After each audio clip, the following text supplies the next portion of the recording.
Roll call, please. Daniel Nelson. Present. Robert Fuller. Karen Livingston. Present. Kevin King. Here. Paul Johnson. Here. Please stand for the pledge of allegiance.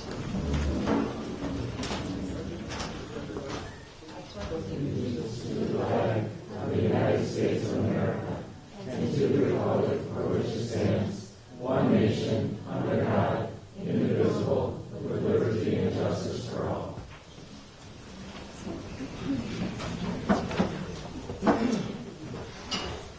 Item D on the agenda is, under meeting opening, is approval of the agenda. The agenda has been prepared and disseminated in accordance with board policy 0166.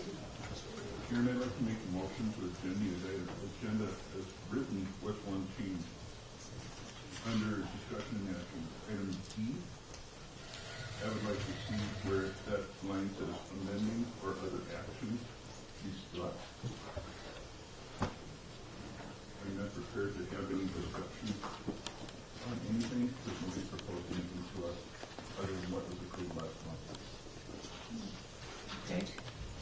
There's been a motion to approve the agenda, save for changing item E, from consider possible decision amending or other action regarding the high school English language arts courses, including the honors track, to consider possible rescission regarding the high school English language arts courses, including the honors track. Is that correct? I would like to strike the words amending or other action. Exactly. Okay. Very good. Thank you. Is there a second? I will second that. Is there any discussion? I have a question. If the board president agreed to put that on the agenda tonight to reconsider, if you take out those words, there's no reconsideration. So why would you take out those words? I'm proposing taking out those words, use this a straight up or down vote. You either approve what the board did last month or you rescind it. We're not prepared to have a discussion on any compromise or anything amending it because nobody presented anything to us or our staff said they want to amend it too. And I just kind of say that we can start with have a discussion on the reconsideration. So whether to rescind it? I believe that in order to have a public posting for a public meeting, we need to have some type of an idea of what we're going to be doing. We're going into a public meeting with no knowledge of what we're going to be doing. The public has no knowledge of what we're talking about doing, and we as board members have no knowledge about what amendment may be. So there's been nothing submitted to any staff member. There's been nothing submitted to the curriculum committee. There was nothing requested to put it on a committee for today. We have no idea what this amendment would be, or the fact that we can have an intelligent conversation about what an amendment would be. Well, the law language barred the discussion of whether to actually rescind what we did last month. Would your language bar that? What I'm saying, yes, this would go down as to say, this is going to go in front of the board today. We would say, we're going to rescind what we did last month or not. End of story. Well, there's one caveat. I think that we should be open to discuss, if you were to decide to rescind it, we should be free to discuss a process to put in place to go forward with this, whether it goes back to committee, whether we have a meeting of the whole or a committee of the whole. A process would be a very fair discussion rather than an actual substantive matter as to a new proposal to vote on. But the process going forward needs to be discussed. I agree 100% with you that if we were to make a decision, we need to know about what we're deciding on before we go into the meetings. We need to be able to research the topic. And if we rescind this tonight and it goes back to committee, that's the way it goes. But the process tonight should be, we're either going to approve what the board did last month or you're going to rescind what they did. We don't have to approve what the board did last month, number one. We only have to rescind is what their intention is here. So that's my statement is, this is not a meeting to have a discussion on what we think it should be going to. This is a meeting to say, your agenda should say, we don't agree with what the board did last month, and I want to vote on that. But my concern is, if we go down the path constantly of board's coming back month after month to say, I didn't like what happened last month, we'd like to bring it up and have another shot at it, where does it stop? Well, it stops after the first time. This is the first time, Paul. And reconsideration is something very fundamental in the operation of any legislative body. When I can't come, if I make a motion to reconsider, I can't come in next month and the following month and the following month and the following month to reconsider, but you cannot unfairly diminish a person's right to have it, or a public's right to have it reconsidered legitimately and fairly one time. And that's what's on the agenda tonight. That, I'm not asking for it to be struck. That is my concern. I'm not asking for the whole thing to be struck. I'm asking for those 4 words to be removed, because I don't think anyone on this board or our administration has any knowledge of what an amendment may be, or to have a decision, and make a decision on what's best for our students.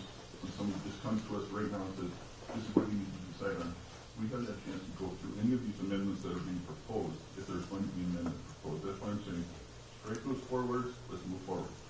I think that we're not so much asking about what we're going to be doing, but allowing the process to roll out. You know, where do we go from here if that happens? Have that discussion. I think that you almost need to have that discussion if we were to rescind or take some action. I completely agree. I completely agree. Kevin and I agree that some action, if indeed, when we get to item E, and if we go with the statement that Paul would like to change the agenda, the amendment that Paul has made to change, I don't know what it's called, what did you call it? You want it changed? Well, we're basically just removing it from the notice to say this is a straight up or down vote to say, do you want to rescind what the board did last month? Once that happens, then we get into the process of where do we go now? Correct, but that's not our process for tonight. Our process tonight would be, you would say, consider possible rescission regarding the high school English language arts courses, including the honors track. And with that, you have made that motion, and I've seconded it, and we've had a discussion. Is there any further discussion? Hearing none, I'd like to have a roll call vote to approve the agenda with those changes. Karen Birch, Yes. Nathaniel Melton, No. Robert Cohen, No. Karen Sorensen, Yes. Kevin King, No. Paul Johnson. Yes. Six by voting.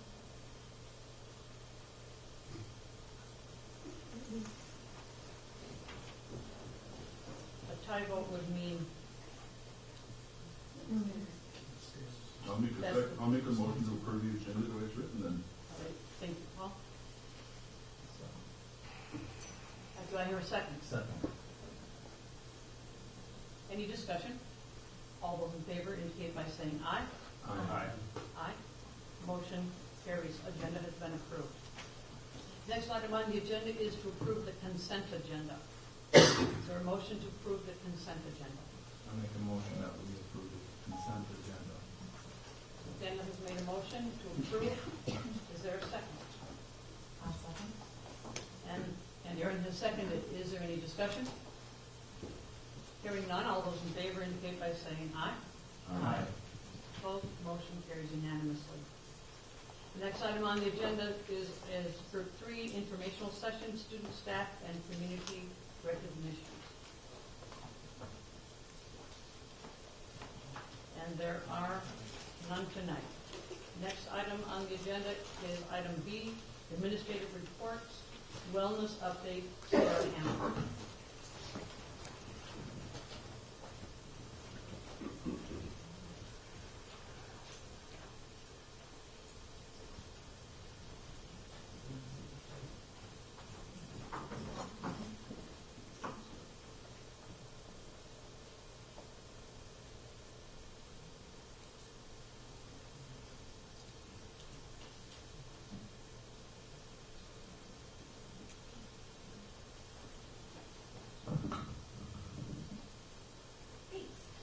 Just a brief update on where we're at with Team Wellness this year.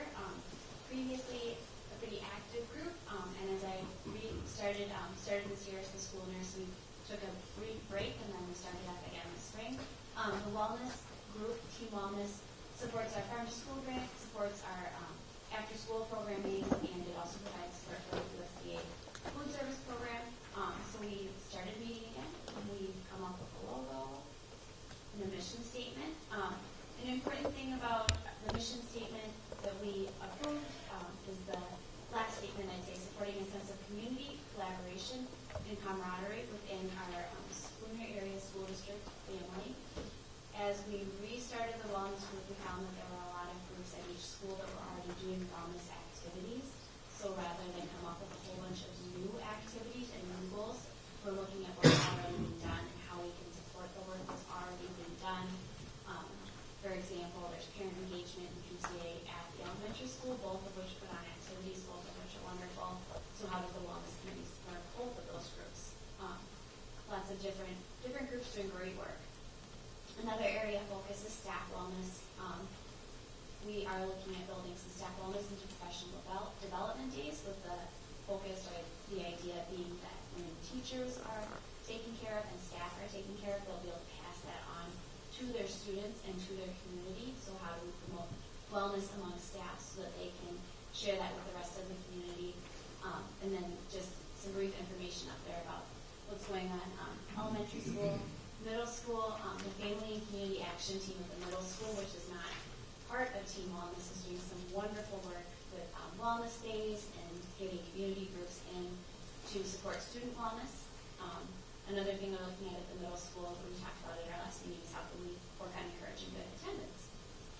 That's what I've got. Are there any questions or any thoughts? All right. Thank you. Thank you, Sarah. The next item on the agenda is the board reports. I would like to make two reports, one on a special meeting that we had on Monday, the 2nd of April. Let me get back to that. We held the meeting at 4:25, and the purpose of the meeting was to consider administrative resignation, and at that meeting we accepted the resignation of Brad Larrabee. Then after that we had the personnel committee meeting, and that started at 4:30. Motion was approved to approve the agenda. The carried, I should say. The discussion action was the calendar committee update. The report was given by Mitch Ham. The handbook committee, no report. They hadn't met yet. They were going to be meeting. Same thing as a compensation task force. No report there. And discussion for items of the next meeting. We convened into closed session to discuss possible non-renewals, discuss 2 internal transfer requests, improvement plan update, and to consider exception to employee handbook. We went into closed session and then reconvened, and no action was taken. The meeting was adjourned at 5:19. The next committee report will be buildings and grounds. Well, as you know, I was absent on the 2nd, and I don't know who chaired it. And at that time, someone else prepared the minutes because I was unable to. I chaired that meeting, Andrew, but we don't have minutes in front of us, Mitch. I did not take the minutes there. We do have them, though, but they're not here. Let me take a look and see if I can find them. I do have them. Shannon, do you have them? Did you write them? And you don't have them? Okay, you do? All right, I will take that. So the meeting was called to order at 5:30. I'm sorry, at 6:30. Committee members present. Excuse me. I didn't think I would be giving a report right away. Nathaniel Melton and Kevin King, along with David Asplin, our superintendent, and Shannon Grindell. A presentation was made by a student from the Somerset School District who has manufactured a safety device to help secure doors in the event that an intruder would enter the building, and no action was taken. There was an update given by Shannon regarding the conversion to LED. It was discussed that the walkthrough with the state would most likely not happen until school is out due to multiple activities taking place now until the students are done on June 8th. No action was taken. Johnny Waddell gave a brief overview of the district's financial situation, stating that there was nothing of concern at this time for the closeout of the 17-18 fiscal year. Our preliminary budget for 2018-19 was presented to the committee, and Nathaniel made a motion to move it forward to the full board for approval. Kevin had seconded it. Motion carried. Dr. Aslan presented information regarding Wisconsin Act 141, increasing the low revenue limit ceiling. He will be relaying the same information to the full board as necessary. A brief recap of the health insurance proposal was given to the committee, an 11.65% increase, approximately $281,000, and there was a motion by Kevin to move to the full board for approval. A motion carried by unanimous vote. Hugh Miller presented the committee with information regarding security camera updates. He asked that the committee consider during the updates in two phases. I think that means doing them. With phase one, utilizing funds from the 2017-18 funds budget to be completed. Kevin made a motion to move to the full board, and Nathaniel seconded that motion, and the motion was carried. You also updated committee on the TEACH grant, internet access. No action was taken. Shannon notified the committee that the district will be purchasing a new vehicle to be used district-wide for students and staff transportation. She noted that this purchase has been put into the long-term equipment plan, as well as built into the 2017-18 budget. No action was taken. The same 1.0 FTE early childhood special education position that was discussed during the personnel committee was outlined by Mitch. No action was taken. And vouchers were reviewed by the committee. No questions or concerns were noted. Nathaniel made the motion approved, and Kevin seconded, and the motion carried. The agenda for the next meeting were discussed, and no action was taken. The meeting ended at 6:25. Robert, thank you for reminding me that you weren't there and that someone else had to present the minutes. I admit I wasn't there, but John, thank you. No problem. The next committee is the policy committee. The policy committee was held on April 2nd at 6:30 p.m. Present was Paul Johnson and Karen Sorensen. Also, administrator was Dr. Aslan and Sarah Johnson. After a motion to approve the agenda, we had 3 items we discussed. The first item was a review of the recommended December 2017 Neola updates. This was the second reading of the Neola updates that we did before. That we'll be going through them tonight. Those were approved with no changes. We've heard no updates or changes that were required. Item B on our meeting was review of the policies reference to class rank and graduation requirements. There was no action. After discussion, we tabled that. We had a discussion on donors choose. That was a reference to a policy we're trying to look at there to get a clearer understanding of that, as well as a policy on student funding, financing when it comes to grants and gifts. Again, there was a discussion and there was no action. We tabled that. Then there was a discussion item for the next meeting, and we discussed possible restructuring the board towards the board/committee as a whole to ensure better communication of issues and discussions. The meeting was adjourned at 7:30. Thank you, Paul. And then we're going to do the report for the curriculum minutes from 319.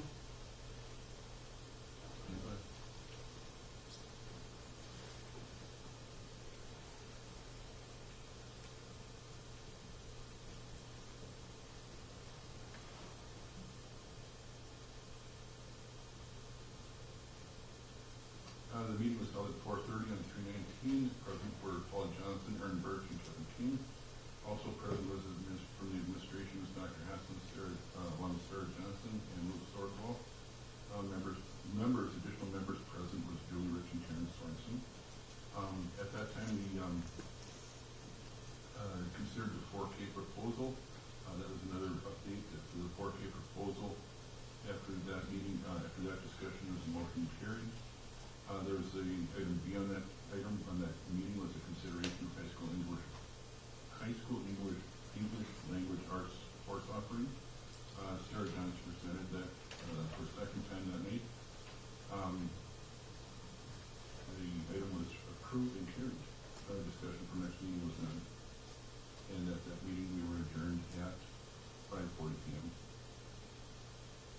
Thank you. And, Kevin, do you have a minutes of the meeting from 3:19 or from tonight? I have the minutes from tonight that I just took. And you already presented the 3:19 minutes, is that correct? Last week. Last week, Or okay, last month, okay, yeah, so yes. go right ahead. That, our, school community relations met tonight at 5:46. The first item on the agenda was alumni profiles initiative.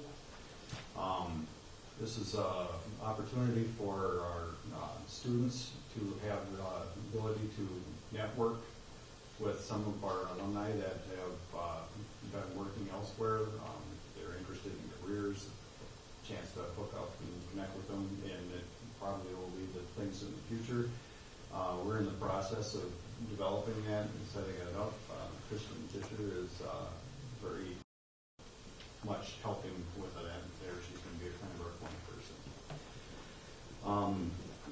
Next item on the agenda was consider Kids Hope semi-evaluation as per the memorandum of understanding earlier this year. We are going to look at starting a review process, and that we'll be talking to the building administrators and parents, and that there is a process goes forward, and we will be meeting with Thurman. And next item on the agenda was Washburn County Relay for Life. The district is looking at putting together a team to participate in this. Could be students, could be staff, could be athletes, and that we're in a discussion phase right now, trying to see if there's some interest amongst our district to sponsor a team. Ideally, we'd like to get about 50 people. Then we had item D was a discussion on a 30, 60, 90-day planning cycle. That is to help us keep items in front of us so we are not going to get bit in the butt by, hey, this is a good idea, but we don't have time to get the news out. So hopefully this will help us get past that. Update on social media content or consultant. The district is looking at partnering with Andre Verbal and having a coaching option. It's a 6-month option. Price is $1,500, and they will be working with our staff to coach us on our social media, and that so we can make some improvements there. Letter F was Strive update. We will have 4 people from the district that will be touring Webster Thursday afternoon, and they will be reporting back to the committee to see how the Strive program is working over there. Then there was legislative updates. As G, one of the things, the safety grants, that through the Department of Justice, there should be more information out this week as to what that will look like. 2/3 of the districts are in the process of applying for it right now. We do not have somebody hired in that position at the state level, but they are looking to fill that, so we should have some more information on that moving forward, and there could be some possibility for some grant items there for us. Another thing that the governor had signed into law last week was Assembly Bill 332, restored local control over the number of signatures required for the nomination of candidates to the school board in the districts that contain territory lying in a second-class city. Then letter H was the post-party or post-prom discussion. Donations are coming in. Sounds like pretty generous so far. And for the after party, there will be a waiver that parents will have to sign once the time for pickup is done. The kids will have to be here and not there, so they will be signing a waiver for that. Discussion topics for next meeting. Again, we'll have the 30-60-day planning. Strive will be coming back. Kids Hope review will be coming back. Social media update, and the alumni project update. And we adjourn tonight at 6:50. And who was heading that post-prom party? Greta Litton. Okay, thank you. Thank you. All right, thank you. The next item on the agenda is the community comments per Wisconsin State Statute 19.83, parent 2, and 19.84, parent 2. The board will allow public comments. The community comment session will be limited to 45 minutes. The time for each individual will be divided by the number of people signed up for community comments. I need to do a little bit of math here, and then I'll let you know how long each person will have to speak.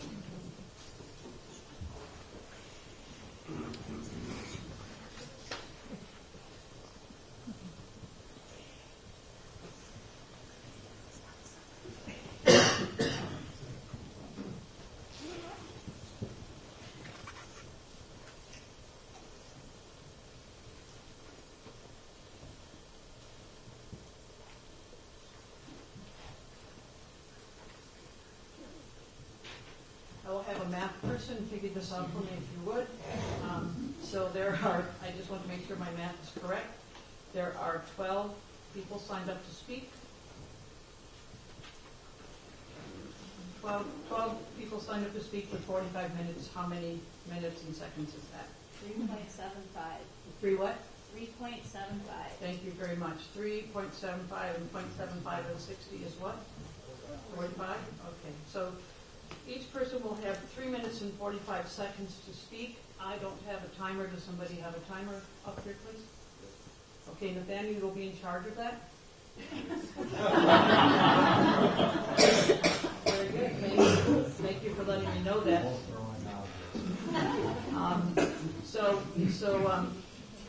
What we'll do is give you each 3 minutes and 45 seconds.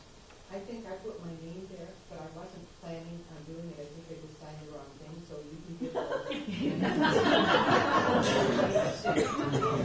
it. Sylvia, you did sign up, and you did say what you were going to address, but you did not mean to? I did not mean to. All right. I misunderstood what was. Sure, not a problem. We'll remove you from that, so redo the math. 4.09. 4.09? Yes. Okay, so 4 minutes. 0.09. All right. We'll need that 0.09 to get the next speaker up here. So board, is it okay that tonight we give everybody 4 minutes with those parameters? All right, thank you. So, first of all, and when you come up, if you would please speak into the microphone so our people at home can hear clearly what your statements are as well as we will. And Nathaniel, if you want to tell them when they have 15 seconds left.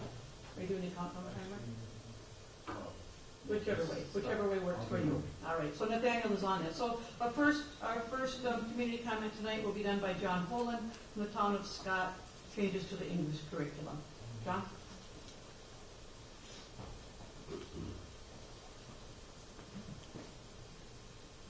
Hi, as you know, my name is John Holan, and I'm currently a senior at Spooner High School, who is extremely concerned with the proposed changes being made to the English curriculum. Coming up through high school, I had a choice to make about which direction to take for my English education, and I thought it would be best for me to take the honors track so I could get as rigorous an education as possible and hopefully get college credits by the end of it. Now, I'm going to Northern Michigan University with 9 English credits, which is a lot of money saved, and I've been given the advantage of having college-level classes. Looking back, I have no regrets of taking honors, except for the fact that I missed out on all the other wonderful English elective classes that are offered at our school. The proposed changes will take away this amazing opportunity for future students. The whole idea of this change is to close the gap of student proficiency in reading. This plan will succeed in doing so, however, I fear it will not be in the way that is intended. I feel it will just decrease the proficiency of higher level students down to the level of lower level students. I completely agree that this gap must be narrowed. However, I don't think this is the way to do it. In this change, the courses offered will be English 9, English 10, and the choice of taking English 11, or essentially the classes Advanced Comp 1 and 2. So not only are the rigors of the honors courses being thrown away, but there are elective classes as well. The value of elective classes, I think, is overseen by many. Not everyone can learn English by having grammar worksheets shoved down their throats. These courses, such as poetry, creative writing, sci-fi dystopian literature, and other literature courses offer a way to instill interest and passion of English in students who see no need to like or try English courses based solely on how to read and how to write. Now, I know that some of the elective courses will be touched briefly in these new classes. However, a large majority of the time, interests take a bit more than a 2-week chapter to be sparked. Electives offer another way of teaching, and to take it away would be detrimental to the large number of students who benefit from this path, as well as being a waste of knowledge from our skilled and passionate teachers who care to teach these subjects and make our school unique. Take, for example, my good friend Billy Hagberg. Billy once hated English, saw no point in trying during English 9. However, he then took poetry, and this opened him up to what the world of English really had to offer. His interest in English began to grow as he took world myths and legends, creative writing, and poetry too. And now Billy, in my mind, is one of the most skilled talkers I've ever had the pleasure of arguing with. There are multiple other examples of students who have benefited from these courses. However, if I was to list them all in their stories, my little speech here would turn into about a 5-hour spiel on how great our English department is. By the way, I would be willing to do that. This plan, in theory, sounds great and has good intentions. However, if you could see what myself and my peers see, whom I wish this really affects, you could see that it is just unrealistic. If anybody asked for my 2 cents, I would propose that we have a term-long English 11 course mandatory for juniors who aren't taking honors to take before the ACT in March. The ACT is, after all, where all these poor stats originate from, which I think is a mistake, but that's for me to address to Governor Walker, not you guys. That's just my thought. To wrap it up, I hope you, the board, will take the opinion of the current student into account and strongly advise you to reconsider passing these changes. Thank you. Go Reds.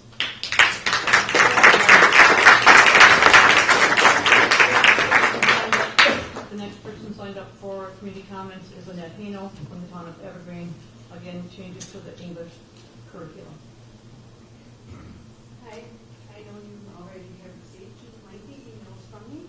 Would you pull the microphone down? Okay, I hope you have taken the time to read those emails and consider what I have to say, and I'm hoping that today I'm not too repetitive. I'm also asking for grace. Public speaking is not something I ever do, so that tells you how passionate I am about this. And so here we go. I really feel strongly that this was pushed way too fast without the community knowing about it and having any community input or input from the teachers. I think we were led to believe at the last meeting that the 3 English teachers at the high school were on board with the program. I'm not getting that feedback. I don't think they have enough input in what's going on. One of my concerns is also, I don't think our problem is starting at the high school level. I really, truly believe we need to look at the middle school level too. We need those teachers involved too. They're the ones who know these students. They're the ones who know what they're capable of and where they stand. So that is something that I really feel strongly about. We do not have a reading specialist at the middle school. All the teachers who are specializing in other subjects, social studies, science, math, they're the ones teaching our students reading. The students, for instance, in 6th grade, all those students don't even have the same person teaching them reading. Each of the students in the other subjects are getting the same reading curriculum, but from different teachers. So that makes it really hard for the teachers to know what is the spectrum of these students because they're only getting like a fourth of them. So that's something that really think we need to look at. We already have a universal 9th grade English class. All of our students come in as freshmen taking the same course. How is that showing what our numbers are showing? That might be part of our problem. We're already throwing all these kids with 1 levels in the same 9th grade English course. Now, the last couple of years, our honors 1 for the sophomores and honors 2 for the juniors have become more mainstream. They have become more universal. How? Because we're now allowing in a lot more students. We used to have 1 section for honors 1 in 10th grade, 1 section for honors 2 in our junior year. Now, just about anybody can take them. We are now offering 2 sections of each every year. So, to me, we're kind of watering down the program. I don't think that helps the ones at the lower spectrum. Definitely doesn't help the ones at the higher spectrum. I don't believe in teaching to the middle for all these students. Our high achievers aren't going to be as motivated if they're not pushed by other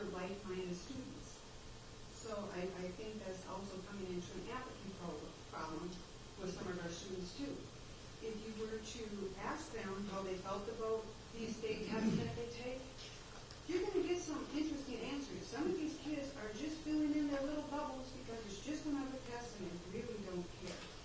They're going to be more apathetic if we don't teach to their level and push them and teach them from where the best.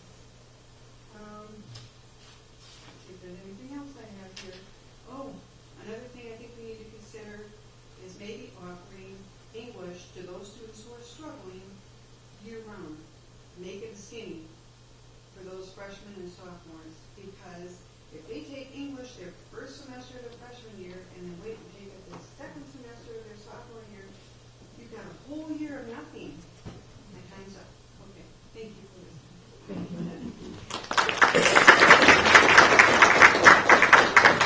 The next person on the agenda on these committee comments is Kathleen Crunk from the town of Madge, Serona, and she's speaking on the removal of honors English.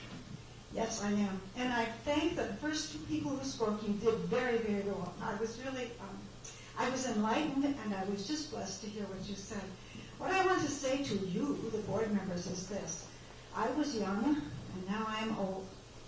Well, somewhere along the line, I wound up getting an education and teaching for many, many, many years in the public schools.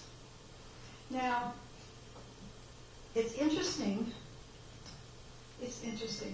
to see what's going on in our education today, and I'm really blessed by all of those things. But I want to say, when I look back on my life, if I had to look at my high school years, my high school education, the single most important classes, not math, not science, not anything else, but the single most important classes that I had were advanced English and literature classes. They changed my life. They changed the way I look at things. They changed the way I think about things. They changed the way I communicate. They made me the person that I am today. Now, I am old. I taught for 34 years. We missions work overseas. We have a lot of things that are going on. None of those things would have occurred, in my opinion, had it not been for some of those classes. Now, some of those classes simply taught me how to think. Some of those classes simply taught me how to write, how to express what I want to say, and how to get my point across, verbally or in a written way. But all of those things are part of what life is. And I think that if we dummy down America, if we take down the standards that we have, if we take down the honors classes, I'm sorry, but it makes me want to weep, because I think we're doing the next generation a huge disservice. Thank you. Thank you.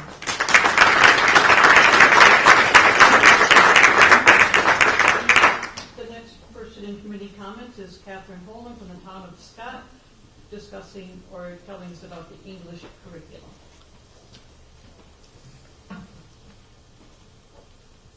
I'm speaking to you as a, is that loud enough? No? Better? There. Okay. I'm speaking to you as an SASD parent volunteer to let you know how disappointed I am in the decision to restructure the high school English curriculum without input from all stakeholders in the school. I feel you've just put a huge stumbling block in the path of rebuilding the SASD. Procedurally, why were the community and parents not advised of these proposed changes prior to the board meeting on March 19th? Why did it have to be voted on the March 19th meeting? Was there a deadline?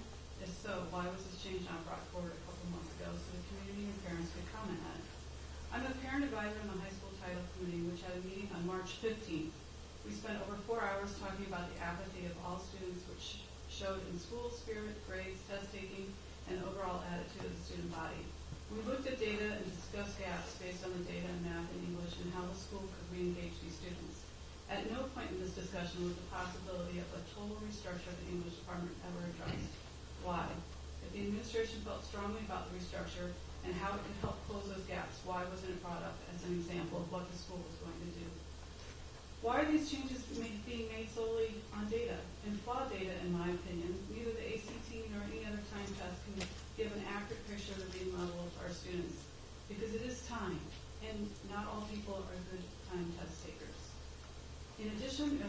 majority of the kids felt the standardized tests are a joke because the results are meaningless to them. They do not try or make a game out of taking the tests. We are a rural community and a four-year college is not in the cards for them for many reasons. They will either go to community college, a technical school, or straight to the workforce, so they do not need an ACT score. So why are we basing any change to our curriculum solely on this data? Because of a federal mandate that was made in a vacuum? Why is our administration board willing to roll over on this when they should know that it doesn't apply to us? How do we compare to other schools in the area? Are they keeping their honors programs while addressing these gaps? We need you as leaders of our school to stand up for all students and ask the tough questions. I did not learn to read until third grade. My third grade year was very traumatic for me. I was constantly sick, and I hated school and my third grade teacher. Thankfully for me, somebody in the school realized I couldn't read. Why do I tell you this? Because I firmly believe if we have students getting to high school that cannot read, then we have failed them in the lower grades. And that is where our focus on curriculum should be. I can only imagine how school would have been different for me if they had not caught that I couldn't read in third grade. I truly believe that we will not get apathetic high school students to read by bombarding them with grammar and vocabulary. We must show them why it is important to be literate. Unfortunately, grammar, spelling, and vocabulary are no longer deemed relevant in the social media world we live in. So instead of taking away honors and electives, let us be innovative and add classes that are relevant to these students. We have a foreign exchange student who's enrolled in sophomore English, and he was one of the top students in this class, and English is his second language. This makes me very sad and angry. He felt most of his fellow students didn't care about the class at all. A one-size-all curriculum does not work, and if the problem is not being reviewed, these kids have checked out and we have failed them. I do not need to speak for my oldest son and how honors has affected him. He did a great job all by himself. So I respectfully ask the board to reconsider their decision to restructure the high school English curriculum. Please give the community, parents, teachers, and students a chance to weigh in on the changes and offer a different viewpoint. We fought a hard battle to root our school and community of a culture that did not respect the voice of the community or school staff, and each of you were an integral part of it. I feel the need to remind you that most of you disagreed with the previous board and administration for pushing through agenda items with little notice, discussion, and community input. With your decision on March 19th, you have now done just that. Hopefully you can do something the last board never did, which was admit they made a mistake and reverse your March 19th decision with regard to the high school English language art curriculum. Thank you. Thank you.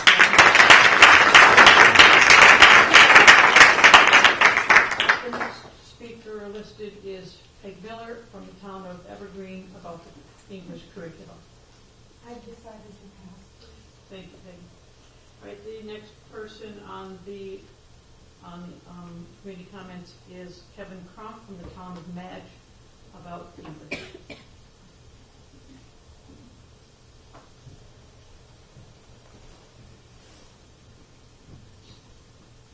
Kevin Cronk from Madge.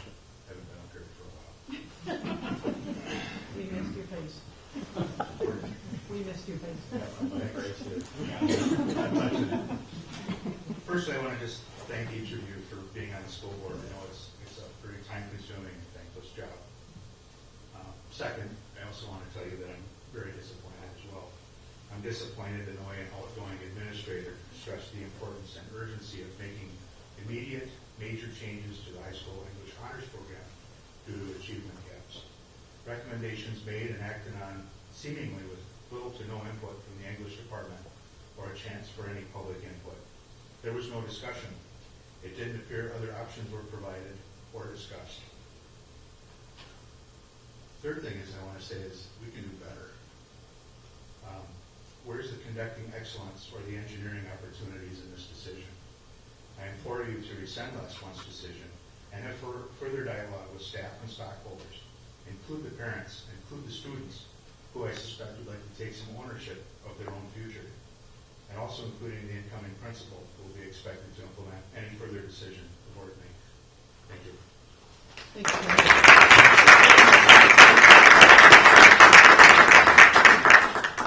The next person on community comments is Harold Hendrickson from the town of Trigo, busing and voicemail. Harold Hendrickson, town of Trigo. I've got two questions tonight. And one is, I'm wondering if the voicemail for the Spooner School District is non-functioning or having problems. My wife has called a teacher, left 3 voicemails in the last 2 weeks, no answer. So I wonder if the system is broke or the problem is with the person not responding. So I'll take that, I'll clarify that after the meeting. My other item is, today was brought up about the delay of school because it took 2 hours, and then they said, well, we'll run the buses on plowed roads. How in the world can you run a policy like that? Our road wasn't plowed, but the bus driver came down there anyway.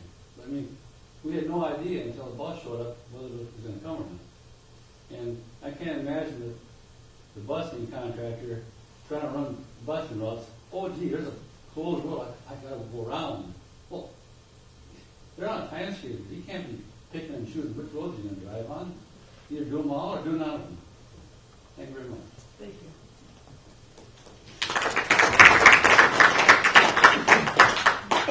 The next community comment will be by Janet Medley from Spooner, English curriculum.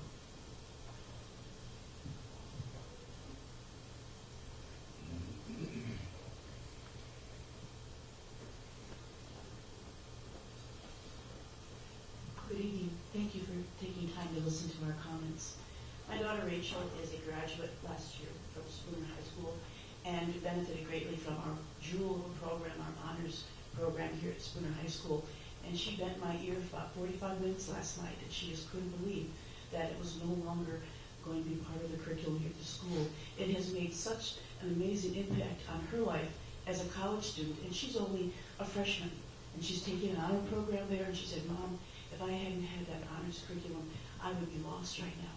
And any student who's in the English program, English affects everyone, whether you go to college or not. And that's why it is so important for this school, because it is not just for one specific style of study. And if you go on to college, 2-year, 4-year graduate school, everyone has to learn how to do a good research paper. And these kids that go through this program with Mr. Thornley, they know how to do a research paper. We are a small school with limited resources, but our English honors program is something our students depend on.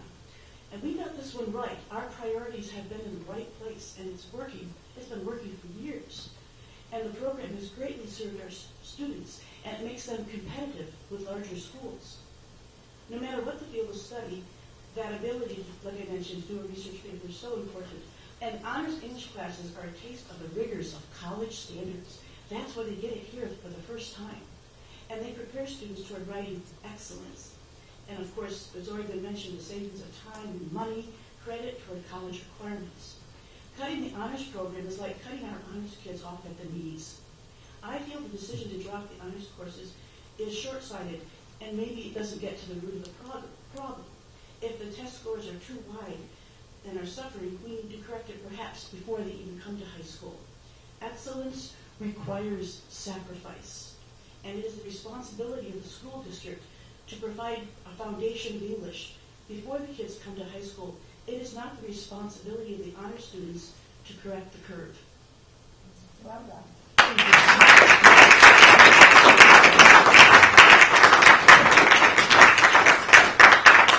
next person on committee comments is Susan Bold, the town of Boshaw, ELA curriculum.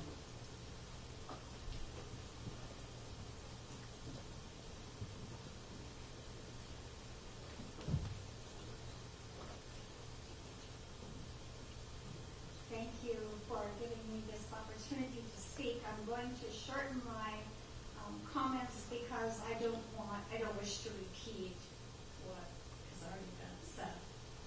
But within a few days after your decision to accept the ELA curriculum changes, people began asking me questions. And since I had been to the committee meeting prior to your board vote, I was able to discuss with people the very legitimate concern that you have about the student achievement gap, and also I was able to discuss with them the concept of equity and universal curriculum. But where I struggled was when people asked me, why this change? How is this the best idea? And specifically, why are you eliminating a challenging program like honors when, according to your own report that's posted on the website, honors is identified as, quote, high-level learning, unquote. I couldn't answer these questions because I have the same questions. Most of the people I talked to also expressed feeling blindsided by this decision and deprived of the opportunity to weigh in. I think that this plan does apparently lack constituent buy-in at this point. Having said that, I really believe that every single person here wants what's best for our students and supports providing them with the best possible education. I do not want this controversy to result in the unintended consequence of more students open enrolling out of our district. It's worth the time to get it right. I'd like to see you reconsider your prior decision. Thank you.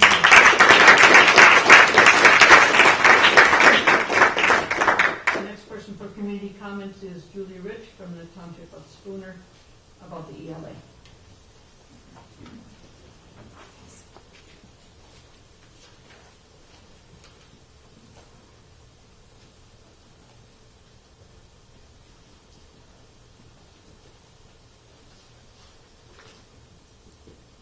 Julie Rich, Township of Spooner.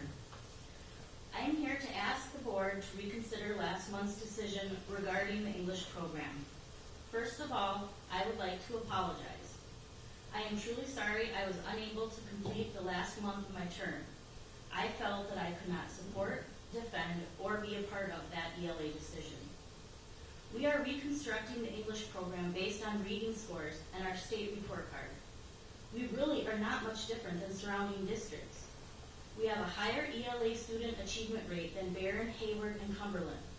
We can all agree we need to work together and make some changes to programs in every department. Why are we cutting programming when we don't have to? It has nothing to do with the budget.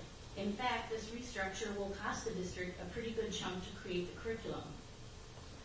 Why was the ELA department's initial proposal denied and never shared with the curriculum committee or the board? The plan you approved was devised without the support and input of the English teachers. We have come so far. We have a superintendent who communicates. We have open dialogue with stakeholders at committee meetings. Look how awesome we are at posting meetings and not losing minutes. We have so much to be proud of because of the work each one of you and also the work of every single person in the audience here tonight. We created task forces for staff to have input on their handbook, the calendar, the compensation model. So why have we silenced the teachers in this matter? Don't you trust and respect them enough to listen? We are basing this on test scores from 2014 through 2016. Do you remember what we were dealing with at that time? There was so much inconsistency for those kids. You cannot have a 50% staff turnover and expect it not to affect the students. The turmoil and distress in the district hurt them and the community. Many people still have PTSD, post-traumatic stress disorder, and that just doesn't go away. You can only make decisions based on the information that is presented. Unfortunately, the information you got was skewed, cherry-picked, and even the graphs were incorrect. Questions were not answered. For example, can we remove the prerequisite for the honors courses allowing every student to be eligible without eliminating the entire honors track? That was asked during the curriculum committee meeting 2 months ago. Still no answer.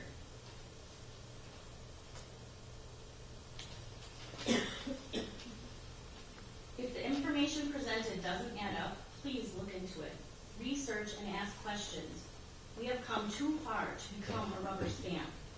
There is a huge red flag when an agenda item is rushed, creating an unnecessary urgency. And you are supposed to support it? If you don't have the time to understand and research important matters, the building leaders need to get the items to you sooner.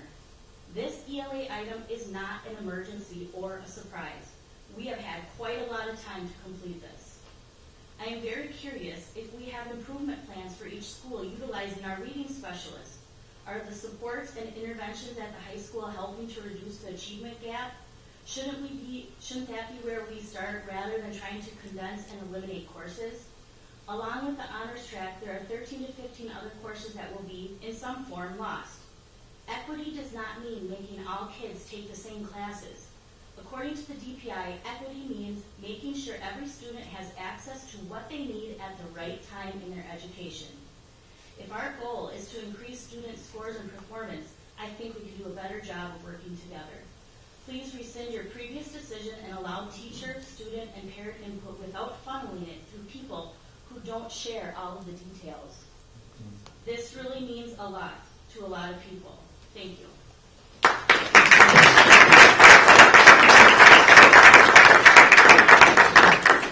last person to sign up for community comments tonight is Ron Gormong from Spooner, the English curriculum.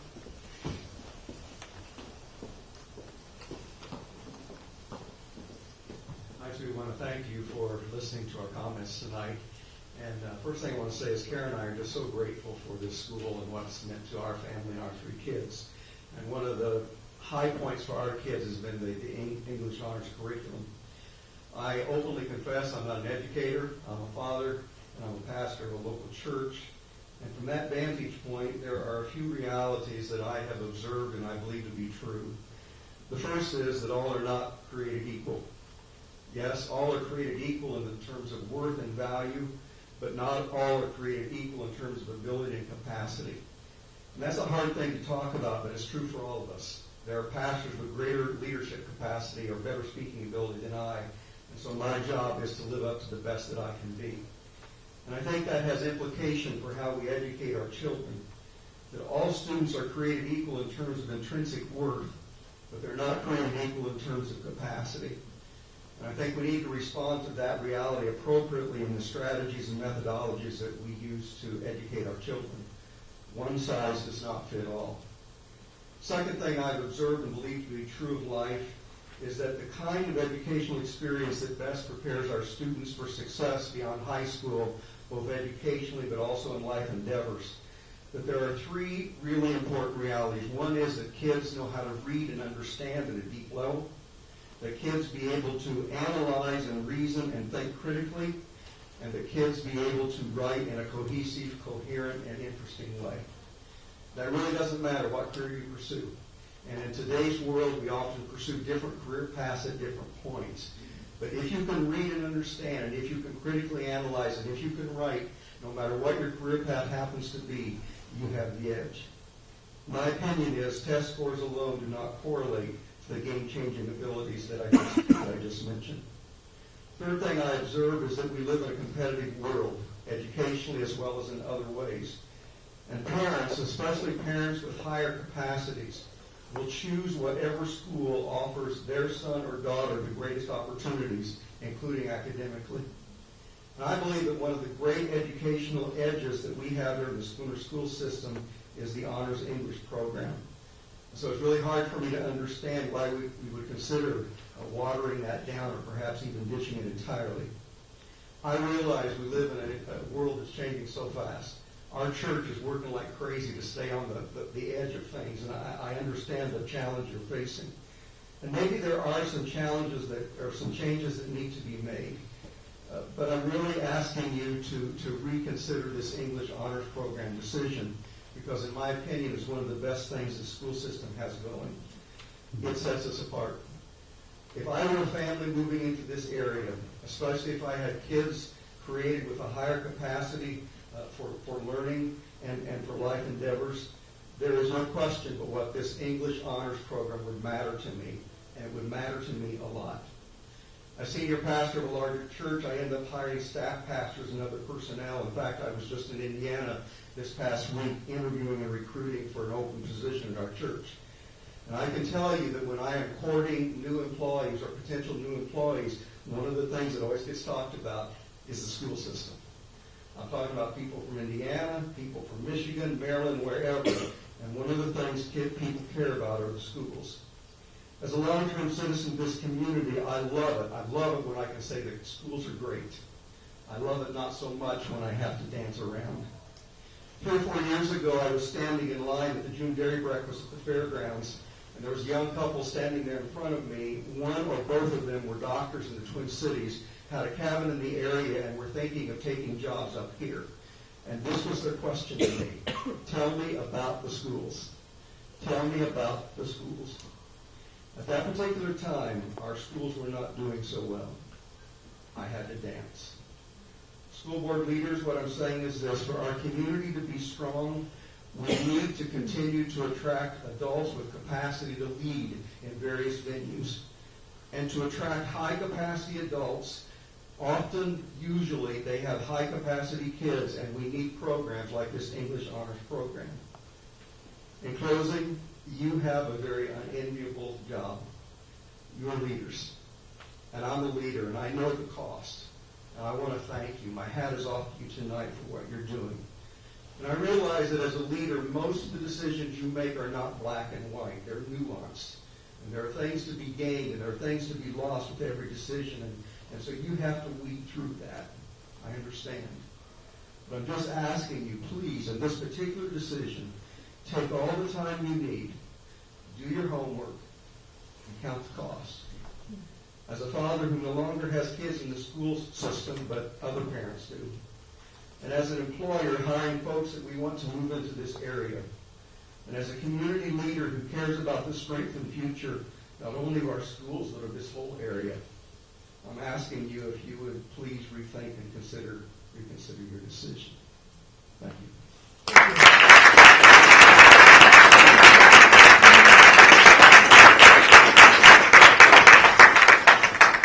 And that concludes the community comments. Thank you, one and all. The next item on the agenda is the personnel recommendations. The hiring recommendations are as follows. Jeremy Ott, secondary science teacher, replacing Larry Flynn.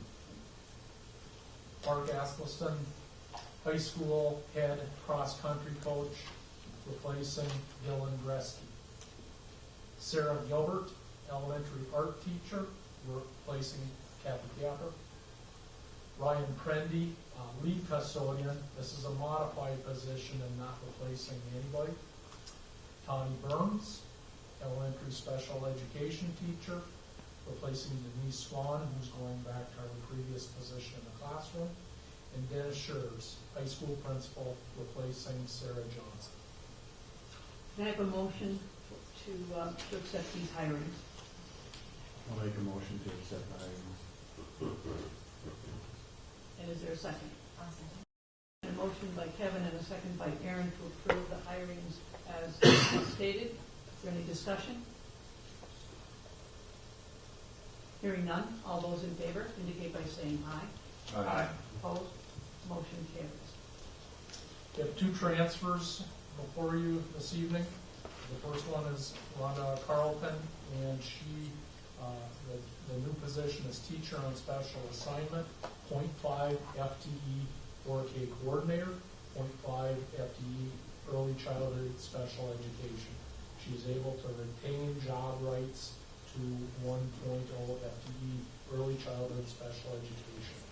And the old position is 1.0 FTE early childhood special education.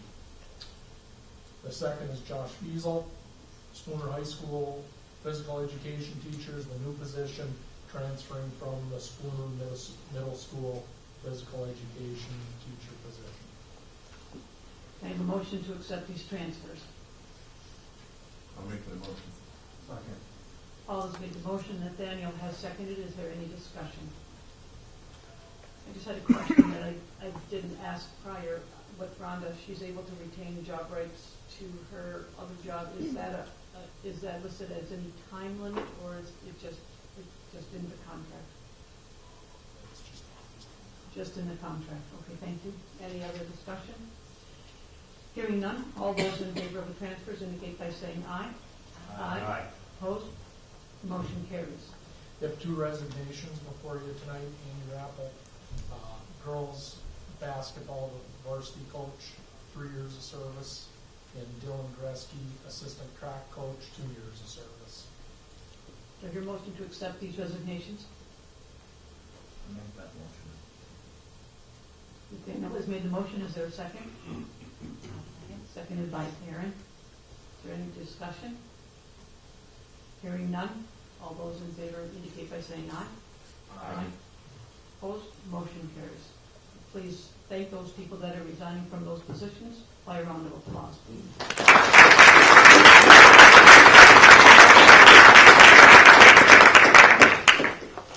The next item on the agenda is item B, acceptance of donations. You have a number of donations coming before you tonight for acceptance. A donation from Spooner Health to the Spooner Middle School Physical Education Department for heart rate monitors, $2,000.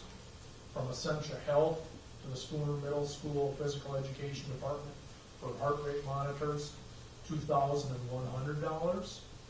Donors choose Spooner Middle School Physical Education projector for projecting heart rate monitor information, $2,289.99. And you have a memorandum in front of you that are donations from businesses and community members, donations to Skills USA, and there are a large variety of items of different monetary values, so that's in that memorandum. In addition, you have a memorandum that has a number of prom donations that are from a variety of different donors and a variety of different values. Mrs. Litton has asked that we individually read the donors for the prom donations so that they are recognized at the board meeting today. Okay. We have AODA from Washburn County, $1,000 donation. Kyle Pierce, Remax, $20. Wausau Homes, Trigo, $200. Birch Farm, $100. Birch Construction, $100. Tim Reedy, State Farm Insurance, $50. Becky Gogger, American Family Insurance, $50. Benson Thompson Realty, $100. VFW Post 10568 of Springbrook, $250. Spooner Honors Guard, $250. The Prime, $100. Shell Lake State Bank, $100. Parker Hanfin, $600. TSU Paying for Pizzas, a value of $423.99. Denelli's $3 off per pizza discount on 30 pizzas. Spooner Bakery, 40% discount on donut order. Anthony Walter, discount on t-shirts. Indian Head Credit Union, Blu-ray player. Walmart, Rice Lake, 2 $25 gift cards. Economart, a $50 gift card. Sears, a mini fridge. Sheldon and Kathy Johnson, $30 for the quarters game. Palace Theater Spooner, 2 movie tickets. Lake 7 Theater, Rice Lake, 2 movie tickets. Shopko, 2 $50 gift cards. Spooner Outlet, 2 $15 gift cards. Dave Karen, $300 worth of Visa MasterCard gift cards. Eric Larson, Spooner Physical Therapy and Wellness, 3 $20 Quick Trip gift cards. Trigo Travel Center, 2 $25 gas cards. Hubs Riverbend, $15 certificate. Viking Coca-Cola Rice Lake, cases of pop. Pepsi, cases of pop and water. Frito-Lay, 5 boxes of chips and snacks. Quick Trip, $25 gas card. Milk, eggs, bread, cheese for egg bakes. Northwind Book and Fiber, book.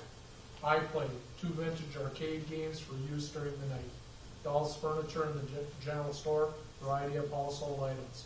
Candles, lotions, wallets, blender, etc. for prizes. Eastward Photography, free mini photo shoot. Johnson Bank, Stadium Chair and Blanket.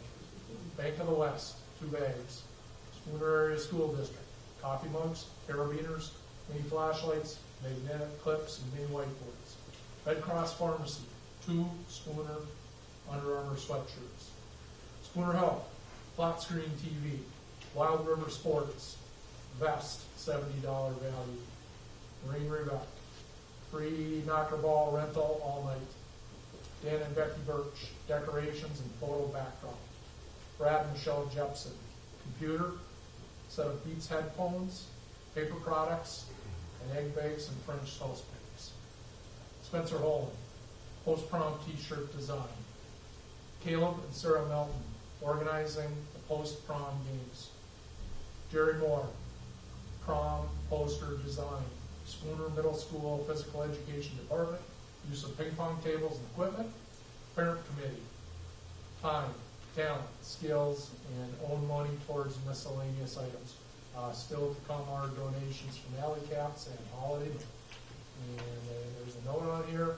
I'm completely blown away by the generosity of the Spooner community. Thank you to everyone who's donated for helping with this event. It's going to be so special and memorable for the students. That's enough to be done. The committee, the parent committee is also listed on there, Dr. Asler. Would you want me to read that? Those names? Sure. The names are Jen Christner, Trish Letry, Becky Birch, Sarah Melton, Michelle Jepson, Heidi Haynes, and Kathy Johnson. Thank you. Thank you. Wow. I think we need to approve the donations. This is what I love about our community right here, and just all the fundraisers, and this is what makes communities great. And so I want to say thank you, and I would like to make a motion that we approve the donations. Could we have a round of applause?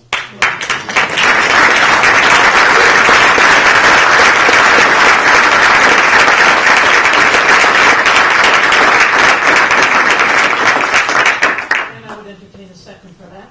I'll second that.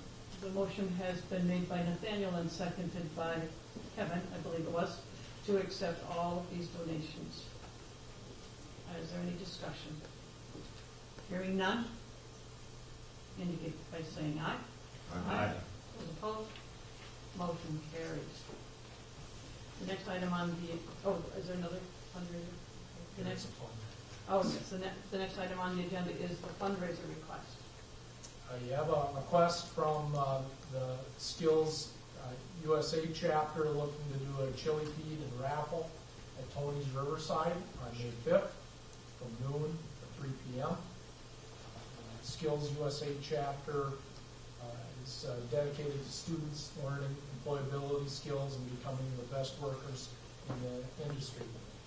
The Spooner Skills USA chapter is young and became a chapter in 2016. This year, there are over twice as many members as the first 2 years, and they're learning and competing in technical drafting, robotics and automation, technology, welding, cabinet making, automotive technology, power equipment technology, CNC milling and turning technician, and diesel technology. Plan to continue to add members in the years to come. The goal is to add members that compete in the leadership and management competitions. The recommendation is to approve the Spooner High School Skills USA chili feed and raffle at Tony's Riverside, May 5th from noon to 3 p.m. I have a motion to approve this fundraiser. I'll make that motion that we approve this fundraiser. Nathaniel has made the motion and Aaron has seconded. Is there any further discussion?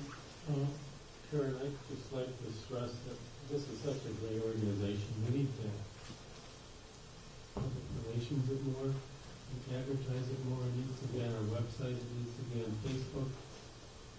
I don't know that there's that many people that know about this, and I don't know why that would be. It is one of the really good things that all these people are doing to make the school better, and we need to find a way to tell each and every student about this opportunity. And I hope that the administration will attempt to follow through on that. Thank you. We do have an article in the Advocate this weekend too. Good. Thank you. And hopefully there'll be a list of the donations that were approved tonight for the fundraiser at Tony's on May 5th from noon to 3 p.m. Any further discussion? Hearing none, all those in favor indicate by saying aye. Aye. Opposed? Motion carries. There are no requests tonight for facility usage, so we'll move on to item E, which is to consider possible rescission, amending or other action regarding the high school English language arts courses, including the honors pack. I'd entertain a motion. Well, I'm going to make a motion to rescind the March 19, 2018 action revamping the English department programming and to reset a process to accept stakeholder input.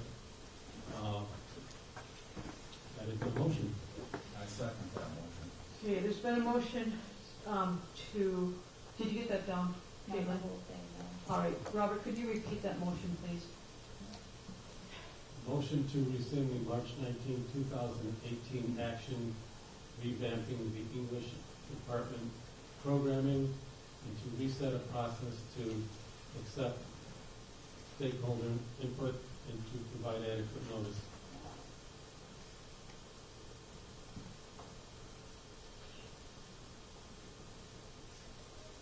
And there was a second. All right. Is there any discussion? I would like to just point out that there's no question that we have heard from the Schooners Best and Brightest tonight. What can you say about these people? They have stated, if I may summarize, that there was a lack of notice, lack of adequate notice, and that there was a lack of adequate input by and as such, a lack of adequate input by the stakeholders. And they have eloquently requested that we rescind the action on March 19, 2018. And I hope that the board will consider what the community has told them tonight, and I appreciate you all being here. Thank you very much. That's all. I would like to say, many of you know I've sat in your chairs in the past, and seeing you all here in front of me tonight, it's obvious that this meeting that we had did not give you notice. Otherwise, you probably would have been here that night. I certainly have heard plenty of you from you since then, 12 in fact today. But going forward, too, I would also like to say, I would like to request that this board considers moving the curriculum committee meeting night, which is the first Monday of the month, to this night, the Monday of the regular board meeting. That way, I'm sorry, your curriculum committee is normally this night. It's a policy committee meeting. Policies require 2 readings.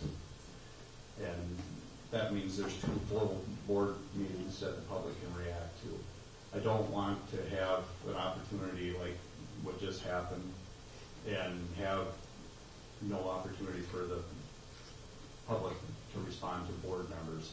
So if we could move the curriculum committee to the policy committee, flip-flop them, just as a consideration. Yeah, okay. Any further? I'd like to step in. Certainly. I disagree that there was no notice. This was discussed at the committee level in February.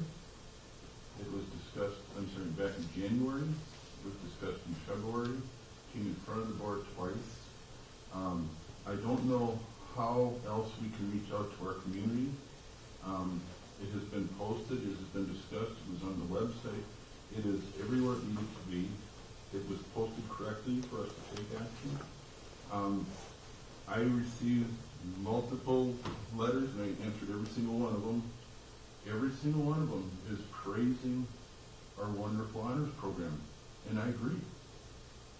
What I'm not hearing is that what are we going to be doing about the 80% of our students who are falling below the state average on their ACT test scores? We are being compared with other schools around us, which some of them are in the same position as us. That doesn't change the fact that we have to do something about this. If we do not go forward with our change from last month, I can tell you right now, there's nothing going to be done for the next current school year. That means that another 80% of our students are going to be able to go through without finishing above the state average. That's embarrassing. It's wonderful to say we have that 20% on the top, but we're neglecting down below. We've got to figure out how to solve that problem.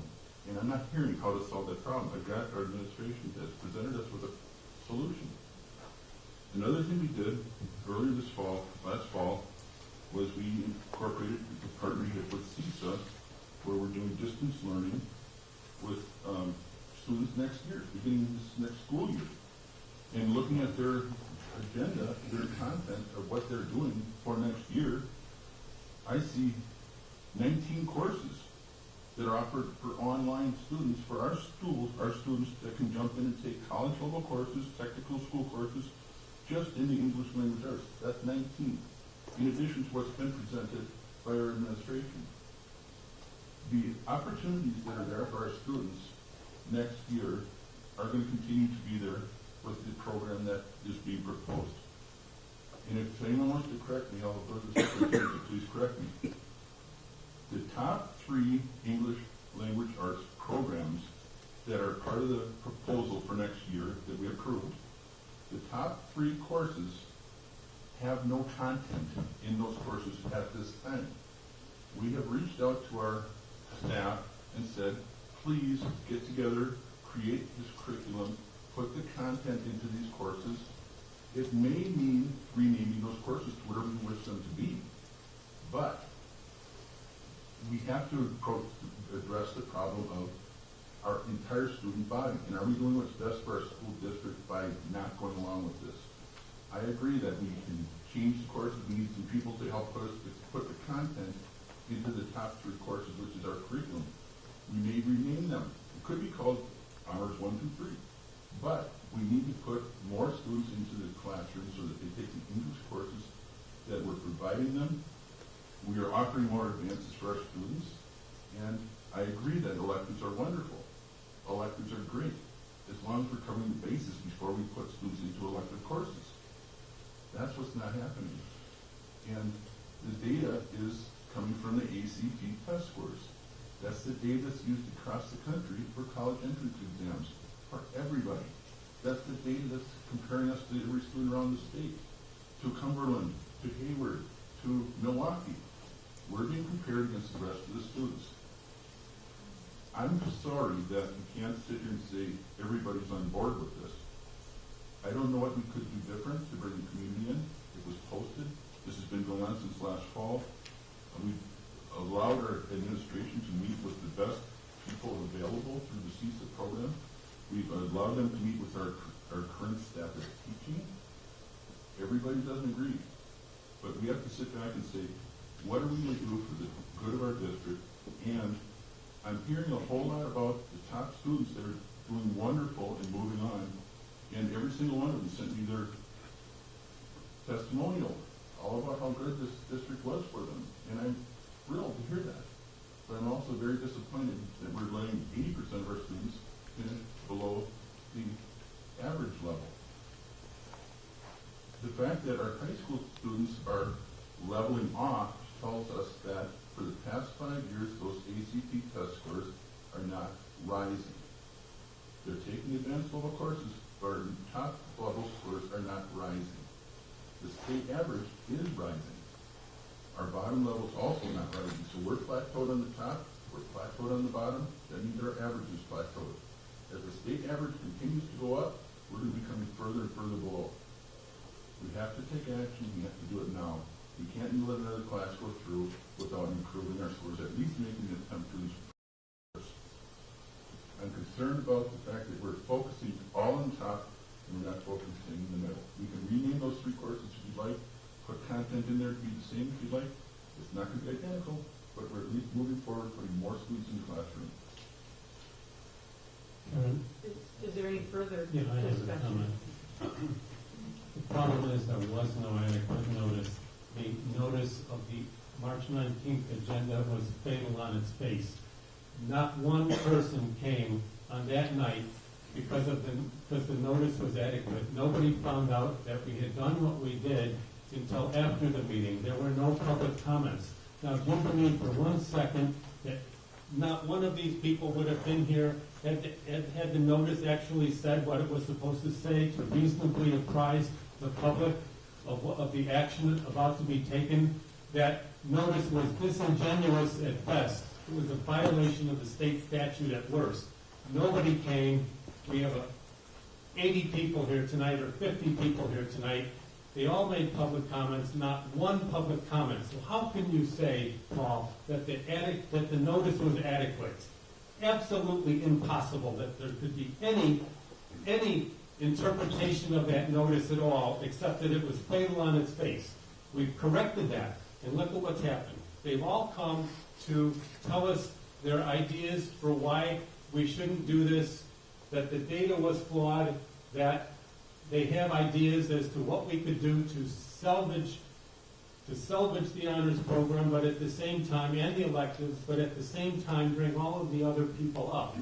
Now, if you look at the data, and it can be interpreted many ways, and these people have said it is flawed, there aren't 75% of the people that are doing bad and need to be brought up. It's not that bad, because half of them don't even try to do well on that test, and it's the only test we're examining.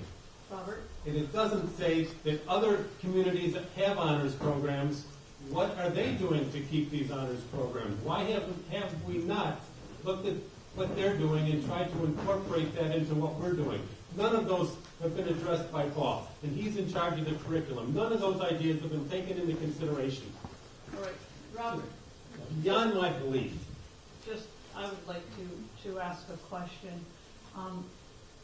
Caitlin, would you please repeat the motion as it is, as Robert stated it, please? Sure. Motion to rescind the March 19th, 2018 action, revamping the English department programming, and to reset a process to accept stakeholder input and provide adequate notice for notifying. All right. Robert, I would like to present a friendly amendment to your motion, if you would listen to that. I would like to stop all the things that Caitlin just said, right to the point of to reset a process. So, Caitlin, could you read what that motion would be, but do not include to reset a process and all those other words? Sure. So, motion to rescind the March 19th, 2018 action, revamping the English department programming. Thank you. I would like you to consider that as a friendly amendment. I don't believe that we, as a board, can, what was the other part of his motion about? Reset a process to accept stakeholder input and provide adequate notice. I think the stakeholder and process, I think that would be up to our administration to do. I think our only concern here tonight would be, if you would accept my friendly amendment, is to just take that amendment, that motion that you made, and stop it where Caitlin was. I can agree with that, because the process is going to have to be reset at a later date anyhow. Correct. And we're not prepared to do that tonight. And just keep in mind. Robert, that's all I'm asking. I will accept that. So we need to have the second removed. Nathaniel, would you remove your second? I will remove my second. And Robert, would you accept the motion as my friend made a friendly amendment with it? Without the process language, I will agree to that. All right, so again, read one more time what that motion will say. Motion to rescind the March 19th, 2018 action, revamping the English department programming. Will you accept that motion? Absolutely. That is Robert's motion. Nathaniel, will you second it? I did second. And is there any further discussion? Yes, I have some things. All right, Nathaniel. First of all, I want to thank the community and students for emailing me. I've never got so many emails in all my life, and trying to respond to all those by phone was rough, but I hope I responded to them all adequately. My concern is I do not believe that the input from the ELA, some of our honors teachers, I don't believe that they were heard adequate. I don't believe their proposals were heard adequately correct. I don't necessarily believe with all the data that was given. And that concerns me that we're going to change some curriculum that has impacted many students that I heard from, and one of the students that's in it right now, which happens to be my son. I know that he is more prepared for college because of the classes that he's taken in honors than he ever would have been if there had not been. Another concern that I have is, let's say this were to go, and then we have the musical, which I thoroughly enjoyed, and let's say we got to do those practices after school because we don't have the time to do them within school. What student can do both athletics and do a musical? It's not going to happen. And I want to see those kinds of things continue to happen and not even have that even presented as, well, how do we do this? Because if you went to the musical, which many of you probably have, it's amazing to see the community come together for such amazing productions. And it's impressive. I think we need to continue to offer honors. I think we need to continually have the people involved the people who teach honors, teach English, because I believe the experience is there to adequately direct from high school, middle school, and elementary to have a plan that can adequately respond to the issues that we have. You cannot disregard what's happened in the past. You cannot remove that many teachers of experience and not impact your scores, impact kids' attitudes, impact. So I believe that maybe we've hit a lull, hit a dip, and I believe that we're on our way up, and I believe that our future testing will dramatically improve. I believe we still need to continue, and I'll say it over and over, we need to have the people who are teaching these courses be very, very involved and help making the changes. Thank you. Aaron, do you have anything to say? I have one question in particular. I guess I'm either going to reference it to Dr. Aslan or Sarah, but in these changes, it eliminates honors for 10th grade students. 11th and 12th grade students, it's 11th or 12th grade English or college level classes. When I voted for this, I wasn't voting to eliminate the honors program in the English department. I thought that we were going to have that option. So yes, it would not be available for 10th grade students, but still available for 11th and 12th grade students potentially, with maybe 2 options for college level courses, and then we said 4 electives that would rotate depending on the year. So I feel like there's a lot of false information being thrown around out there in emails that I've read, which I'm very proud of and thankful for the engagement that I've seen from student to community. And thank you for doing that. I think that we've seen this go on in our community in terms of involvement with education. That's part of why we gave sufficient notice, but nobody caught it, or very few did, because you weren't engaged. And I don't mean that as a reprimand, I just mean that as the honest truth, that I've seen this room filled, I've seen us go into the auditorium for this sort of thing, and then it's gone. Nobody reads agendas, you don't pay attention, and I understand it because life is crazy busy, but that's why I'm here, that's why I'm doing this, because I'm not willing to lack engagement. And so I'm part of this process, and I just hope that as a community, we don't withdraw again, that you pay attention to what's going on, that you engage yourself in the educational process and our educational system in our community, and that's how we grow together. So, was I accurate about honors? You're accurate that students would take English 101 in their junior year or senior year, and that they could still get the English 101, 102, 250 progression that they have received before. Which is also known as honors or advanced comp. That's where it gets a little complicated in the discussion, but with the progression that you approved last month, students can still graduate with the 9 credits of dual enrollment from Spooner High. Okay. And going forward, who will be responsible for writing the curriculum that fits the English department? The English department. The other piece that this is a very heavy and weighted decision, and I spent a lot of time researching. And in my research that I could find for surrounding districts, we are the only district that I could see and find that doesn't offer a core 9, 10, 11, 12 English language arts curriculum. Flat out, the only one I could find. Also, the only one that I could find that required a GPA minimum for entrance into a track, whether it be called honors or advanced. The only one that I could find. And I know that this is part of what's rolling into the changes, but if we can still keep honors, keep advanced placement courses, dual enrollment, distance learning for our students that are ready for that in their junior and senior year, those are options that aren't going away and are going to be there to support our students in growing and preparing for college.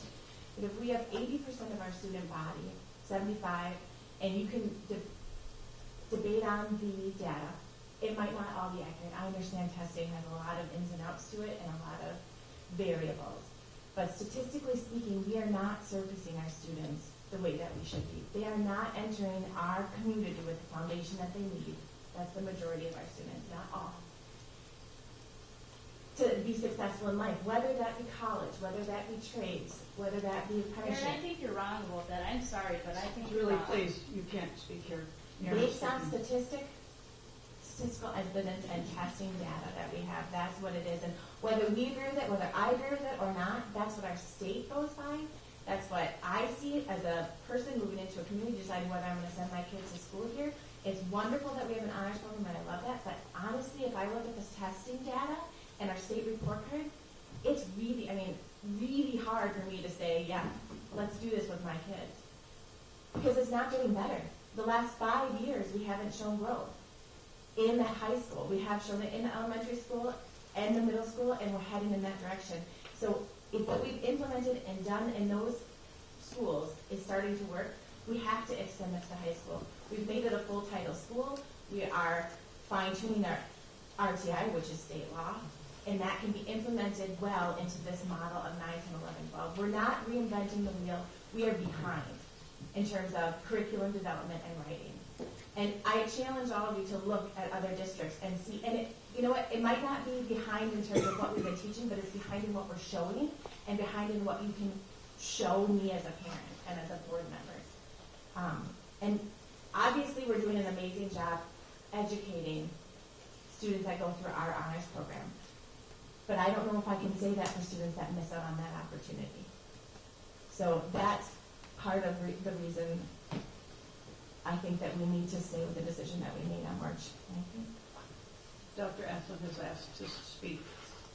First off, I want to thank everybody for being here tonight, and I want to thank those that spoke out so passionately. There is no disputing the fact that high-quality English language arts learning experiences need to be in place to engage high-achieving students at Spooner High School. A core responsibility of our school district is not just to make sure students are taught, but to ensure that they learn. We use student performance data in order to have the ability to see when learning experiences are working, when they're not, and knowing when to take action to improve those learning experiences. I believe that's what happened with the course progression that you approved last month. It's important that we help all students learn to their capacity so that they can reach their full potential. This progression that you passed last month is not perfect. It takes some choice away and it provides for fewer electives. But the truth is, no progression will be perfect. The student performance data is hard to argue with. A sizable portion of our high school students are not reaching the reading benchmark. I recommend that the board stay the course with the ELA course progression you passed last month. Give it time to implement the changes and to allow for annual data analysis to gauge student progress. I further recommend to the school board to refrain from any action that sends the message that it's not important that all children learn in school. Thank you. All right. I would like to call the question, and if you would read the amended motion at this point. motion to rescind the March 19th, 2018 action revamping the English department programming. All right, so my understanding is that if, I just wanted to make sure that all the board members understand, if the vote is a yes, then that action would be rescinded. If their vote is no, then what was passed on March 19th will stand. Is that correct? Okay. I would like a roll call vote, and I would like to be called last in the order. Sure. Karen Birch? No. Nathaniel Moulton? Yes means to rescind, right? Yes. Just making sure I'm clear. So what are you going to vote? Yes. Robert Horn? Yes. Kevin King? Yes. Paul Johnson? No. Karen Sorensen? Yes. Motion carries. Moving on to the next item, approval of the 18-19 teacher license contracts.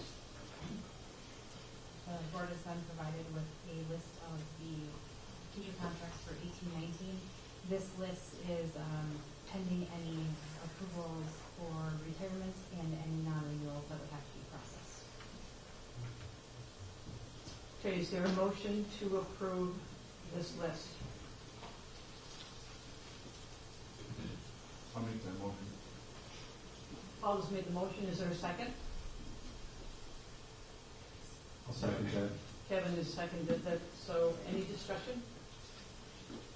Hearing none, all those in favor indicate by stating aye. Aye. Opposed? Motion carries. Item G, policy numbers 8309, 9130, 9211, and it is a second reading.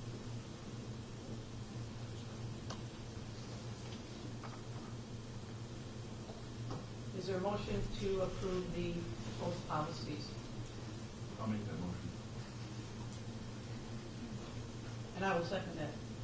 Is there any discussion? Hearing none, all those in favor say aye. Aye. Opposed? Motion carries. The next item on the agenda, item H, is to consider the health insurance proposal. Is that you, Jim? So just looking for approval for the 11.62% increase in the dollar figure is $281,579. This would be a July 1 renewal and moving from WPS to Security Health. Do I have a motion to approve I make a motion to approve. the health insurance proposal? Yes. Okay. Is there a second? I second it. And so Nathaniel made the motion and the Robert seconded it. Is there any discussion?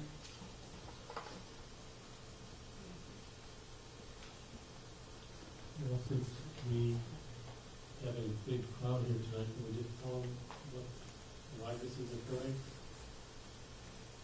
Quickly, that we couldn't get into the co-op because we're a high claim district, but we had to go to a backup plan, which is a higher insurance rate, quite a bit higher. It's unfortunate because it's $280,000. And that's the reason why we're revisiting something that we passed 2 months ago or 1 month ago. They can fill you in on the details if you call any one of us. But that's the unfortunate reality of health insurance today. And it was our cheapest option. Our best option. Yes. It was the only option. Yes. And thank you for all the hard work that went into that. Any further discussion? Hearing none, all those in favor indicate by, I'm sorry, we'll have a roll call vote, please. Karen Birch? Yes. Nathaniel Moulton? Yes. Robert Horn? Yes. Karen Sorensen? Yes. Kevin King? Yes. Paul Johnson? Yes. Motion carries. The next item is item I, approve the first semester 2018-19 youth option / early college applications. Memorandum attached to your agenda. Sarah, you going to do a presentation? I don't have a presentation, it's just to remind you again that this is a procedural piece, that students who are requesting to take. Would you like to use one of the microphones, please? Oh, absolutely. For our friends at home. Right, so the board has the private list of students that have requested to take some college options, as you'll see in there, the dual enrollment options, 101, 102, 250, and then multiple other options through both distance learning and online virtual through UW College. An interesting piece of note is that you'll see it's called early college credit now and start college now, which is how youth options and course options are being phased out after July 1st. And so you just see the courses there, they've been approved, we approve them if students request it. If we don't have the course offering here at the high school, it meets a graduation requirement. So we're just asking you that you formally approve those.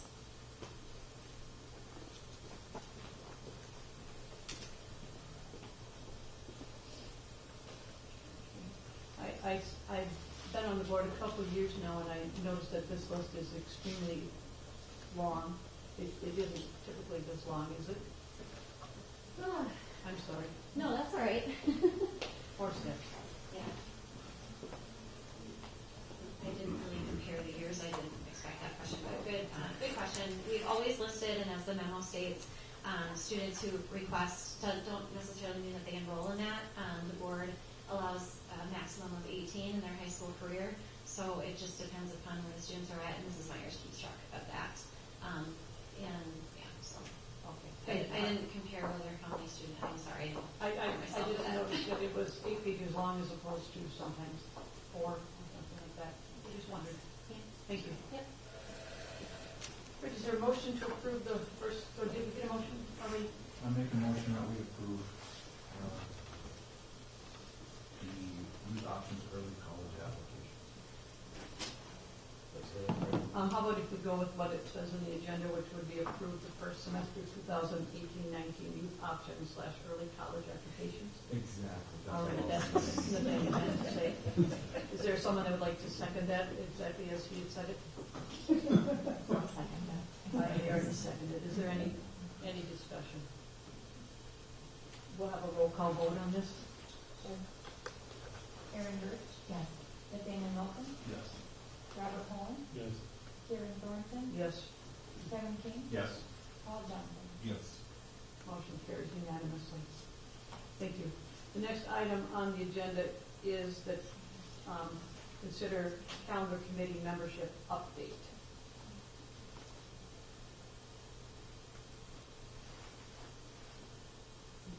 That's just an update from Mitch with some replacements of staff members that I asked to be removed from the committee. So you'll see that there's been a replacement of Brenda Jerusalem at the high school and a replacement of Sarah Byer from the middle school. And a replacement of Denise Parna for a paraprofessional position. So there's been 3 different people that have stepped up to take those positions. Correct. All right, thank you. Is there a motion to consider the calendar committee membership update? So I'll make a motion to consider the update. Second. And so Kevin has made the motion and Aaron has seconded it. Is there any discussion? Hearing none, all those in favor indicate by saying aye. Aye. Aye. Motion carries. Did you vote? Yes. Oh, yes, okay, that's all of us indicated aye. Thank you. The next item on the agenda is to consider a 1.0 FTE early childhood special education position. Mitch? Sure.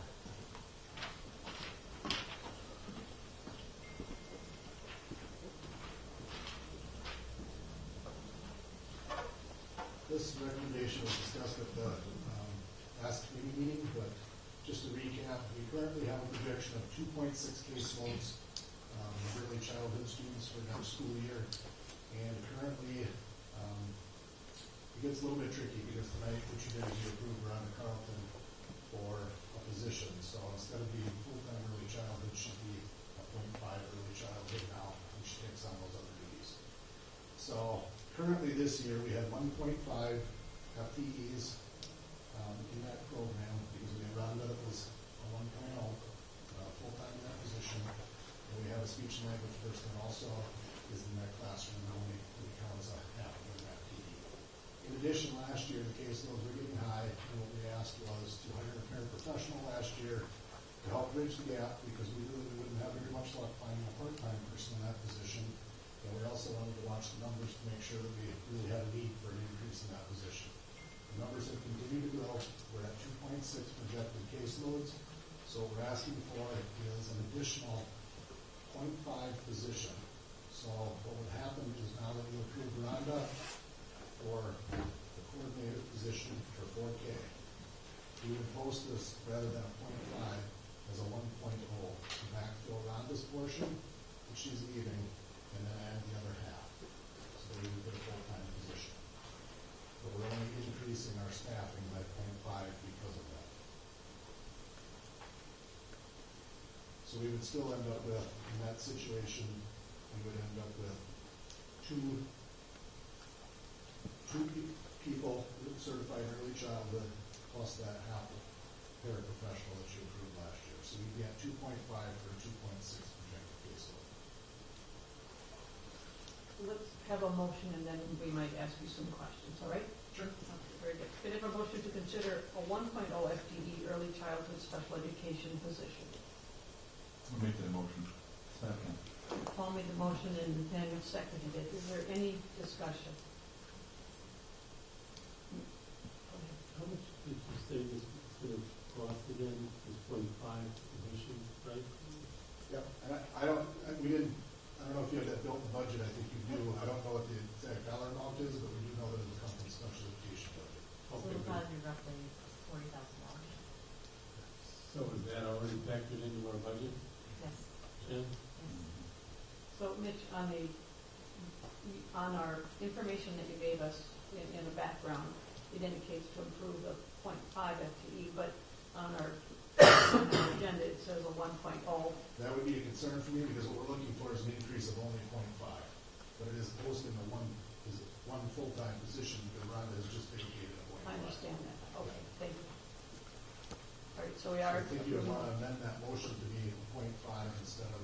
We should amend that, a friendly Yeah. amendment. All right, I would make a friendly amendment to, are you sure that's what you want? To consider a 0.5 FTE early childhood special education position. Adding an additional 0.5, yes. And who, that was, I need that motion. Paul, would you? That was the recommendation in motion is to approve an additional of 0.5 FTE early childhood special ed teacher. Oh, you did? Because on the, I didn't word it out that much, but I read it here. you read it there.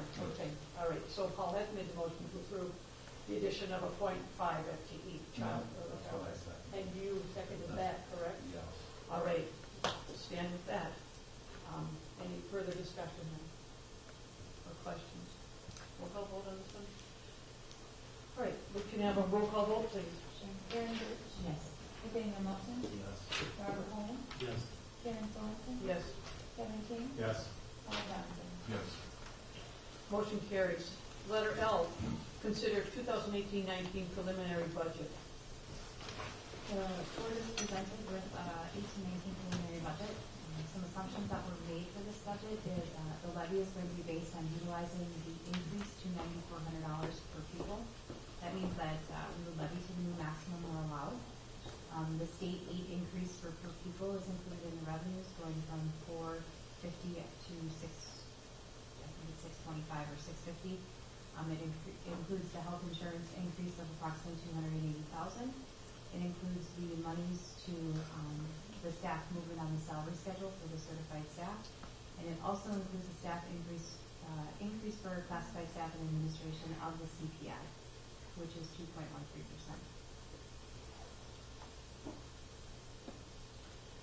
Can I have a motion to consider the 2018-19 preliminary budget? I'll make the motion. I'll second the motion. It has been a motion made by Robert and seconded by Paul. Is there any discussion? You had said that it includes the increase in classified staff. Could you explain that a little bit more? Yep, so, one of the things that we've been talking about, across all of the task force is to keep up with the cost of living and CPI increase. So that would include, the CPI increase for classified staff, which would be the paraprofessionals, food service custodians, and then as well as the administration. And for next year, it will be 2.13%. Okay, and that's the only increase. Well, that would include the staff movement for the certified staff. So I guess that was my question. Is the staff movement or certified staff? Yep. Is bringing them how far? Well, I have details, but it varies per staff member. Okay. So it would be bringing them to, correcting the last 5 or 6 years Okay. of no movement. Okay. So bringing them current to the approved schedule that we have. Okay, thank you. Shannon, how was this preliminary budget affect the projected deficit? We're looking at a little over a $30,000 deficit for next year. So this year we're looking at potentially ending with about 52, and next year we're getting it down to about a $30,000 deficit. Okay, so even with the increase in insurance and the CPI adjustment, with the additional money we're getting from Madison, we're still going closer to a balanced budget. Correct. Correct? Yep. Thank you very much. Any further discussion or questions? Hearing none, just a roll call vote. All right, I'm getting used to that. So we'll have a roll call vote. Karen Birch. Yes. Nathaniel Melton. Yes. Robert Holmes. Yes. Karen Sorensen. Yes, Kevin King. Yes. Paul Johnson. Yes. motion carries. The next item on the agenda is item M, consider phase 1 security camera update. One of the things that you provided to the Buildings and Grounds Committee in the beginning of April was the possibility of doing a 2-phase in for some updates on security. In light of everything that's gone on this year and that continues to go on for school security, we do need to make some upgrades. So Hugh and I sat down and looked at the budget, and we're able to, the budget for this year and what's remaining, and we're able to come up with about half the cost to do a phase 1 implementation before the end of the year. I don't necessarily know it's all of phase 1, if you could speak to that. I can speak or present here, but to keep things short, basically I outlined was a 2-phase project for now till the end of the school year. We will look at Thank you for helping our friends at home. Are you going to make a presentation? you want me to? Well, it's got it on our agenda. If you want to, yes, make it short and sweet, please.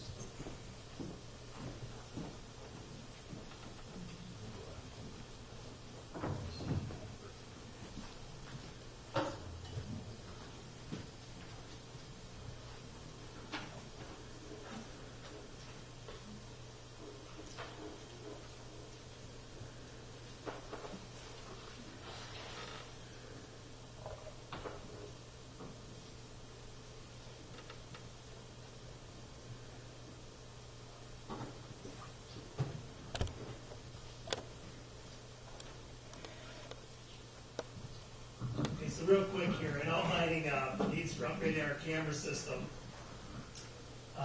we have problems. I have problems.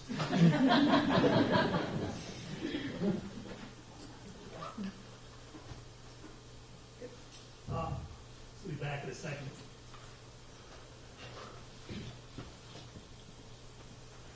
Okay, problems that we have with our current system is it's an aging system in all buildings. It is 10 years old or older. We have poor quality video, which I'll show in a second here. We have areas in all buildings that lack coverage. For example, in this facility, the auditorium, the gym, areas of the commons, certain hallways don't have any video coverage at all. Those are areas that see lots of traffic in terms of high, capacity areas. Same thing in the middle and elementary school. The reliability of the system is ages. We've had cameras failing in certain buildings in certain areas that are needing to be fixed or getting tougher to fix as they break. And finally, the interface to use the system is complicated. It can only be accessed by a limited number of people at any particular time. It is not something that can be easily shared with law enforcement in the event of a crisis or something like that, or even turn video around to members of the administrative team that are dealing with situations in just everyday maintenance of their buildings. So with that in mind, what you're looking at here is a shot of the parking lot video, and if you look up in the middle there, you'll see there's a white pickup truck. This is a picture of an employee in the hallway of the high school. It's an employee. Here's a second one of our commons, and just showing the quality of the video. There's a third one of an employee there. That employee is somewhere in this room, but I would challenge you to pick out who that is. Now, this doesn't show well because of the quality of the projector, but for the board,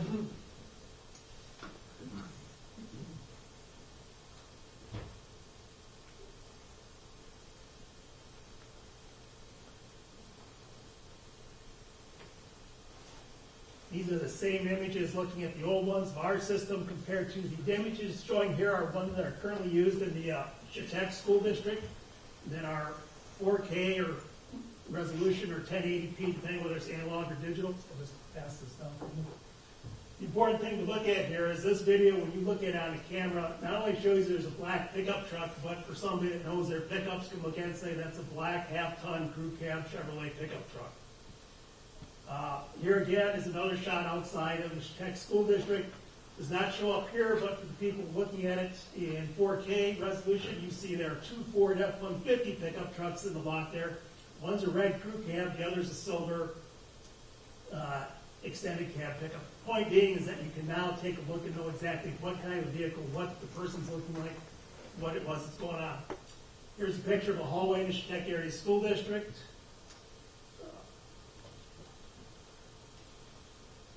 Another picture of the hallway. You'll notice in the left corner there, you can see there's some posters on the wall, handouts, flyers, taped up, whatever. This video, when you zoom in on it, gives you the ability to zoom in here. And again, this is hard to read on the screen, but I can tell you that the piece of paper taped on the wall says it's Mrs. Myers, Social Studies class, room 315. And I can also read over on the side there that rooms 173 through 120 are the arrow pointing to the left. So the idea here is that quality of the video not only gives the people using it the ability to zoom in, see who that is, what that person is, what's going on, maybe, exact make, model of a car, whatever it might be.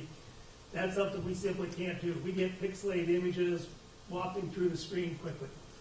So the last thing I'll show you here in terms of cameras, this is something that's new that they use in Chautauqua, that a lot of schools use. It's called a fisheye camera that now gives the ability where we have one camera pointing down a hallway to position it in such a way it gives you a 360 view that can be looking down, for example, out here, out towards the commons, down this hallway, or out in the commons, a 360 view of everything going around. The software gives you the ability then to take that image and rotate it when you go back to look through the footage in terms of what you're looking at. So where we have blind spots out here, you can put cameras like this that are the equivalent of putting 4 cameras where maybe there was 1. Right now, real quick, if you're looking at the floor plans of our elementary, middle school, these yellow arrows kind of show where there's coverage. And moving to a newer plan, or what I'm proposing here, this two-phase system is expanding the coverage. So again, we're looking at the floor plan of the elementary here. Video looking down all hallways, looking outside, or covering our playground areas, parking lots, things like that. Same thing here is exterior view of the elementary school.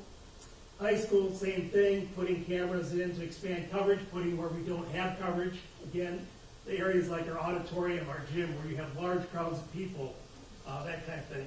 And again, expanding this coverage out into the outside of the building, so covering the entire facility in terms of where we're going.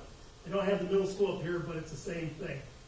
So basically what I proposed is we want to break the cost of this project, which is roughly $53,000 up into 2 phases.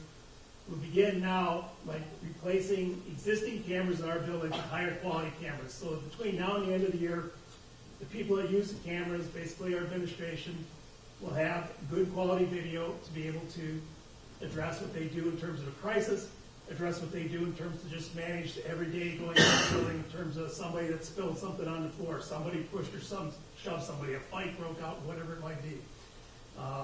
This summer, the tech office, being myself and the gentleman that worked with me, along with custodial staff, would go and add additional wiring in to add more cameras to each of these systems, in addition to moving a system into the alternative school building, so that we all have coverage by the start of the 2018 school year in all buildings.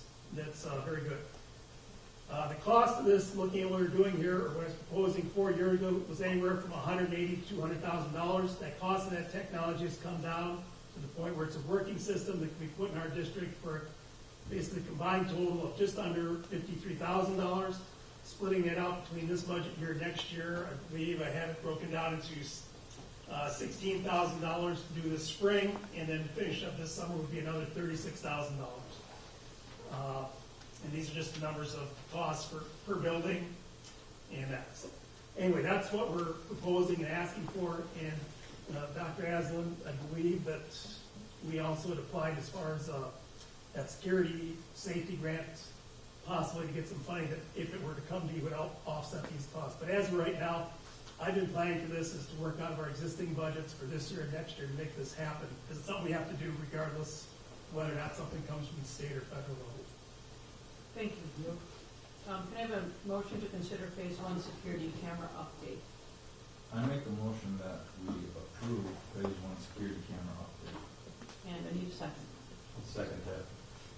All right, motion is made by Nathaniel and seconded by Kevin to consider the phase 1 security camera update. Are there any questions or further discussion? Hearing none, all those in favor indicate by a roll call vote. Aaron Birch? Yes. Nathaniel Melton? Yes. Robert Holman? Karen Sorensen? Yes. Kevin King? Yes. Paul Johnson? Yes. Motion carried unanimously.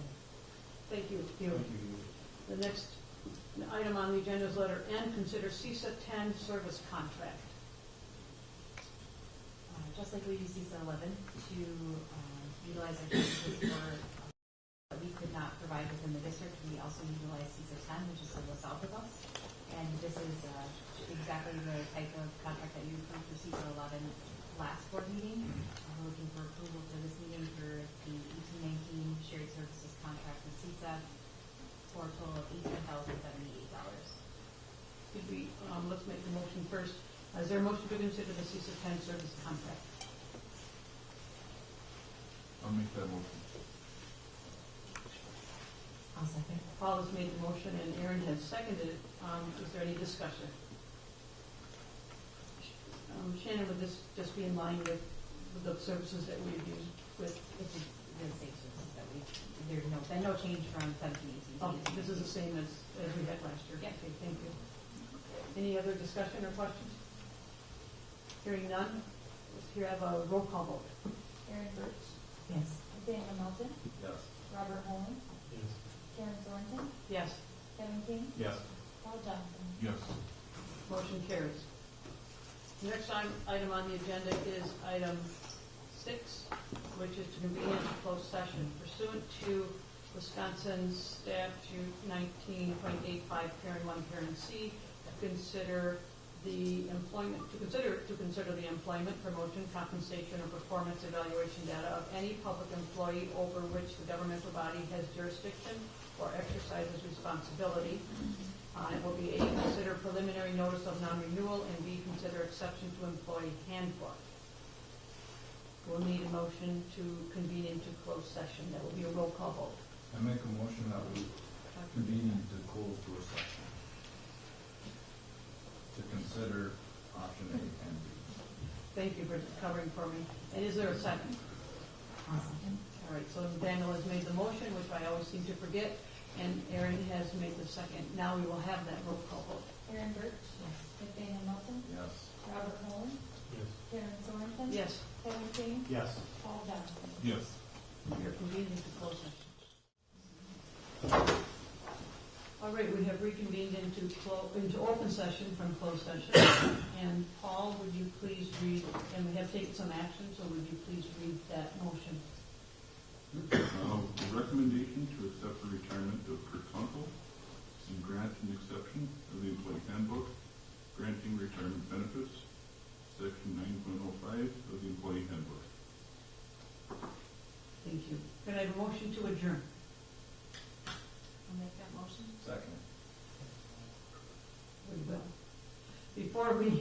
Before we adjourn, I'd like to thank Kurt for his years of service at the Spooner Area School District.